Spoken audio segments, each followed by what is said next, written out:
Hey everyone, Craig here again, and I have another exciting message I want to share with you and hopefully give you some encouragement as we go into Christmas time. This message is all about choosing joy.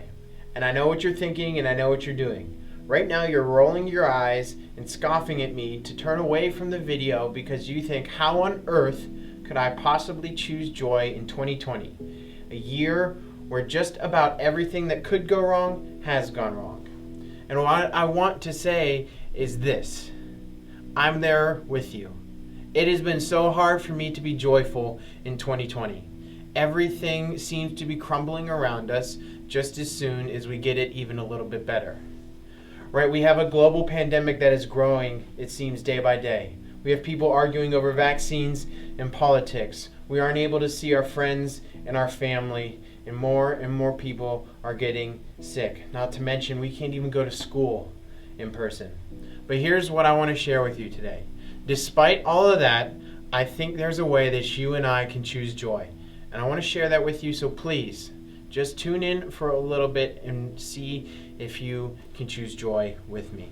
And so to start, we're going to look at two people in the Bible named Paul and Silas. And Paul and Silas were apostles of the early church. And what that means is they came after Jesus and they spread his message and his joy to the known world. They went all over the place and traveled everywhere.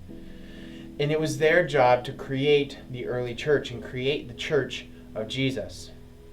And so Paul and Silas knew what you and I learned last week, that Jesus was the good news of great joy. They knew that in their hearts, and they knew that that good news of great joy was for all people, right? We learned it was for you, it was for me, and it was for everyone. And so knowing this, they went around and spread the gospel. And we're going to pick up where they are in a city called Philippi. And in the city of Philippi, they're traveling all over the city, sharing the gospel, talking about Jesus to people in the synagogues, in the temples, and in their homes, and in the courtyards, everywhere. But while they're spreading the gospel, they're being followed by a girl who is possessed by a demon. And this demon isn't doing anything bad per se, so don't necessarily think that. But this demon is just prophesying what Paul and Silas are doing. Right? So this demon is following Paul and Silas around inside of this girl and saying, these are Paul and Silas, and they are spreading the news of great joy. They are talking about Jesus. That's what the demon is saying. Just like those two sentences. It's really simple. But the thing is, this demon is literally following them day and night, saying these two sentences over and over and over again. And think about how annoying that would really be. How annoying would it be to have the same person follow you around nonstop, saying the exact same thing? It would be obnoxious. We would hate it. I would hate it. And Paul and Silas eventually lost their patience and got frustrated too. So Paul turned around to this girl that was possessed by a demon, and he cast the demon out of her.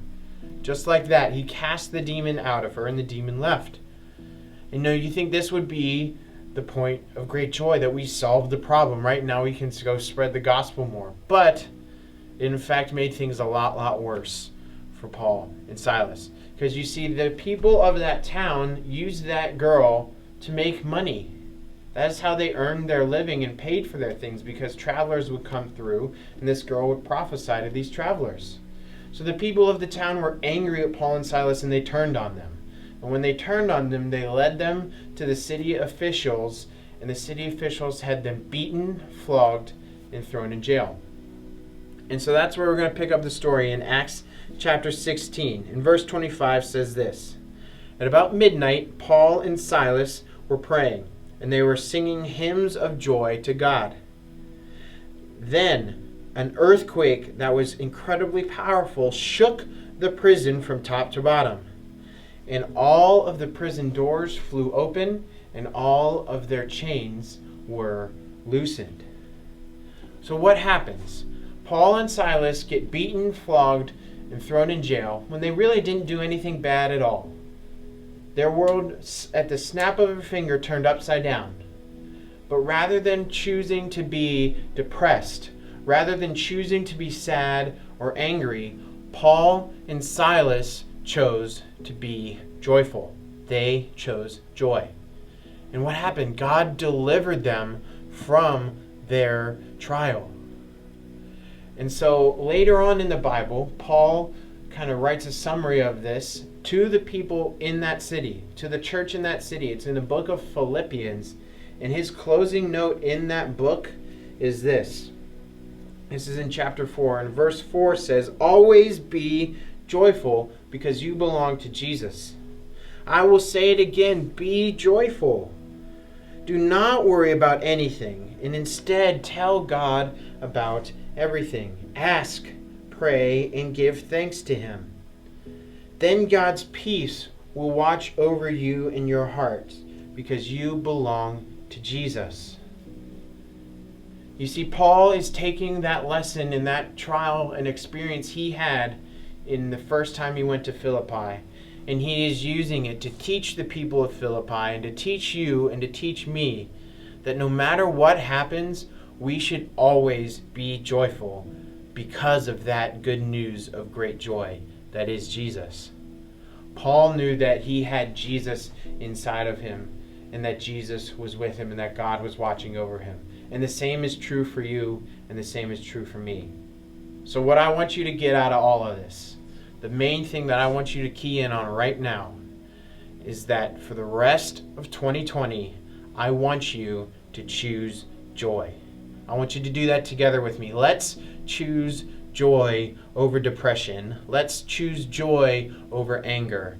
Let's choose joy over sadness. And let's choose joy over hate. This is the season of joy, and we celebrate it every year, but oftentimes we just let it scoot on by because it's become so normal. But in a year where nothing at all has been slightly close to normal, I don't think this Christmas season should be either. So this Christmas, take that good news of great joy that we learned about last week that is Jesus and apply it to your lives by choosing the joy that is in that great news. Thanks for joining me this week, guys. I love doing this. I love you guys, and I miss you. I hope you have a Merry Christmas, and we'll see you next time.